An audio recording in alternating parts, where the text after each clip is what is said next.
Justin Cox here, and welcome to my love and relationship blog. This is a whole new blog, unlike any other blog channel I've ever had before my entire life, my entire existence. This is only dedicated to what we know, what we go through, relationships and dating. That's it, man. That's all I'm going to talk about on the channel. That's it. Don't expect me to talk about nothing else on the channel except that, man. Because we go through a lot, and we need a community. We need people to get in there and talk, have discussions, have these dialogues. I'm going to have people, guests, all kinds of stuff like that going on. So tune in and make sure you subscribe to this channel if you haven't already done that.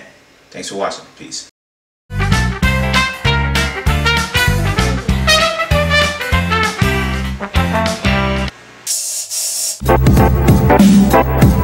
To these single people, we offer that.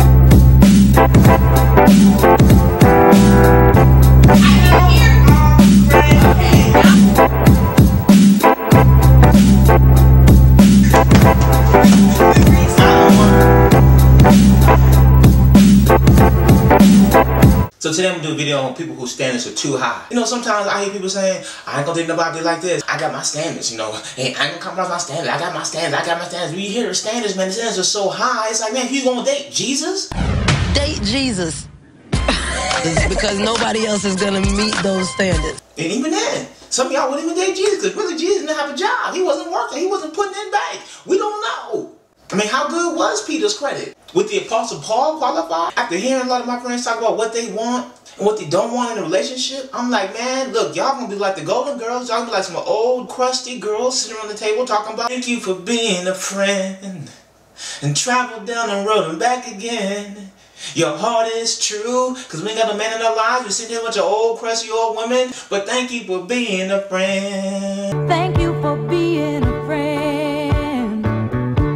Travel down the road and back again. I know you know people like that. Don't tell me, look me in the eye, man. Look me dead square in the eye right now. Tell me you don't know people who you question whether or not their standards are too high. And previously, I've done videos about having high standards, but something changed me, man. Woke up and seen the light. I'm gonna reevaluate some things. Because what if my standards are so high that the person I'm looking for can't come because they don't really exist? Look, Adam was the only person alive and that ever will live that God brought to him a perfect person. Adam and Eve were perfect. He woke up and blah, blah, clank, clank out. His wife was perfect in every facet form. All Adam had to do was wake up and enjoy being married to Beyonce. And Eve had a perfect man. And that's the last time it's going to happen. You think that God's going to put you to sleep, reach into your rib cage, pull out a rib, make a perfect woman out of it that's never had no issues and drama and baggage in her life? And you think that God bring you a man that's never had issues and drama and been affected by the fall of this world? Man, we crazy. The minute I hear sin comes in a dating relationship, the first thing I hear is a person is running. One person is saying, I thought God called me to be there, but then I found out they struggled with this. Guess what? When you get married, they're still going to be struggling with something else. It may not be the sin of your choice, but it will be some issue, some sin, something they're going to wrestle with. And what are you going to do then? We're going to run then. We're so quick to abandon somebody when we see their issues come out. What if your standards are so high that they're unbiblical? I know that sounds totally crazy. That sounds crazy to say. You have biblical standards that are too high. What if we're holding on to certain aspects of what we want in a person that are so high that they lack biblical grace? They lack understanding. They lack mercy.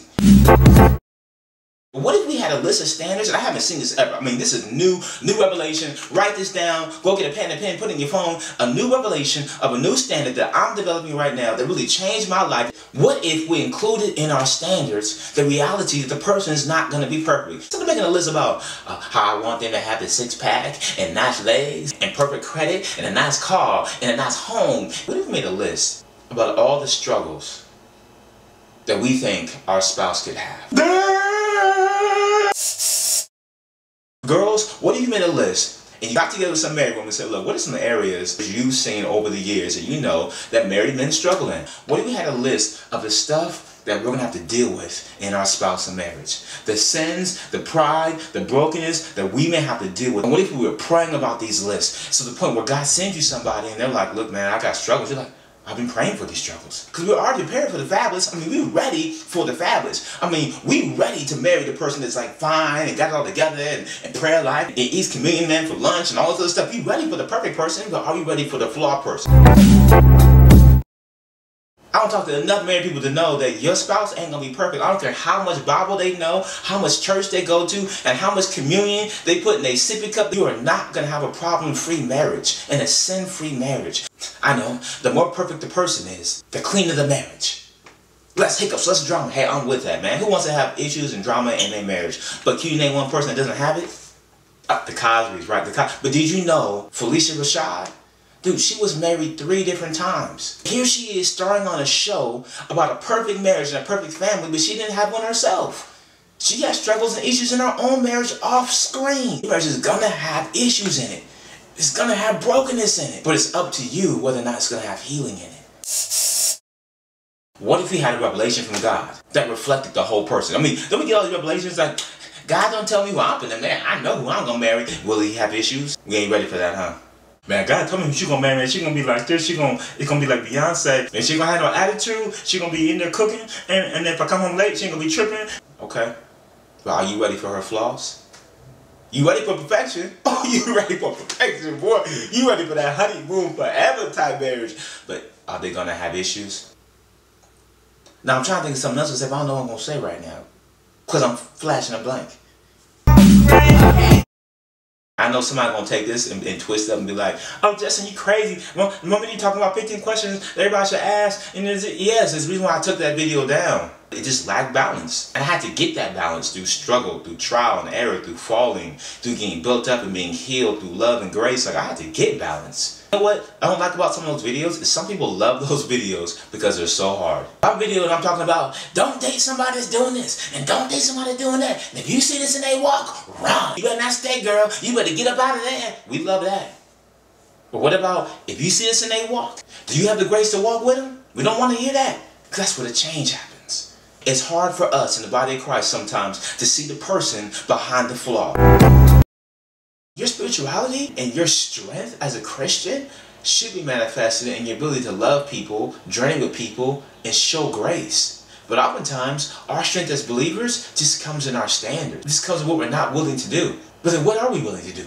Who are you willing to walk with? What kind of brokenness are you prepared to journey with? Is there anything? Is there anybody? Is there issues that you say, man, if I got with this person, I know I can help them heal in this area? Because we're all broken and healing from something.